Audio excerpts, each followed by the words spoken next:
Hey there, space enthusiasts! Today, we're diving into a concept that could change the game for colonizing Mars: asteroid mining. Now, I know what you're thinking: another space mission? Isn't that just a Hollywood fantasy? But bear with me, because this idea is more than just a sci-fi dream. It's a potential solution to one of the biggest challenges in space exploration: the supply problem facing Mars. You see, establishing a colony on Mars isn't just about solving engineering puzzles. It's about logistics, and a lot of it.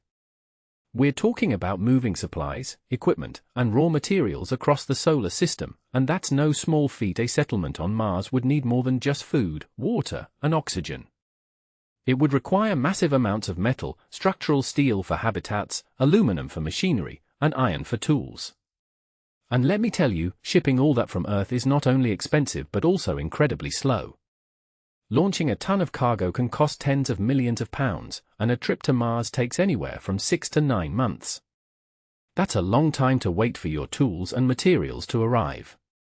So, what's the solution? Well, researchers at EPFL in Switzerland have been working on a plan that involves asteroid mining. Now, I know what you're thinking: asteroids? Like the ones in Armageddon. But this is no Hollywood spectacle. These asteroids, specifically M-type asteroids, are like enormous mineral deposits moving through space. They contain large quantities of iron, nickel, and other useful metals.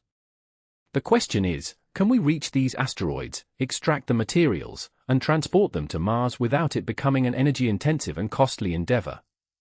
The answer, according to the researchers, is cautiously optimistic. They used a computer program to test thousands of possible combinations across several potential supply chains.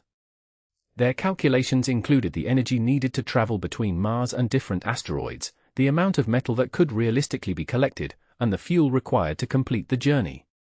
And here's where it gets really interesting. Some asteroids are carbonaceous, meaning they contain carbon and water ice.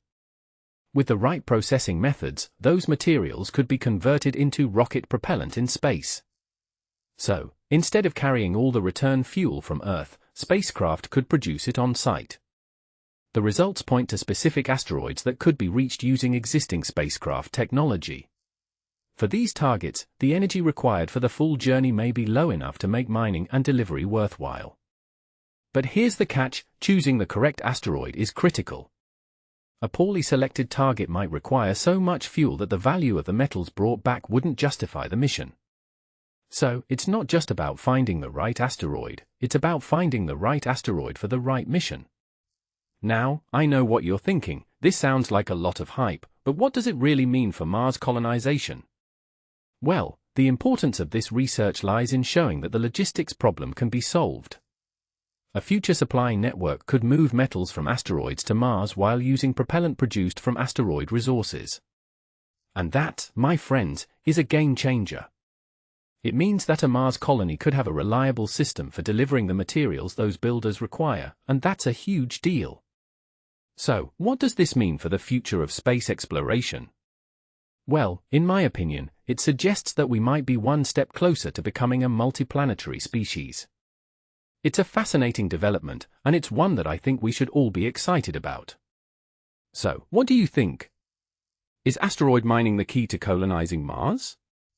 Let me know in the comments below, and don't forget to like and subscribe for more space exploration insights. Until next time, keep looking up.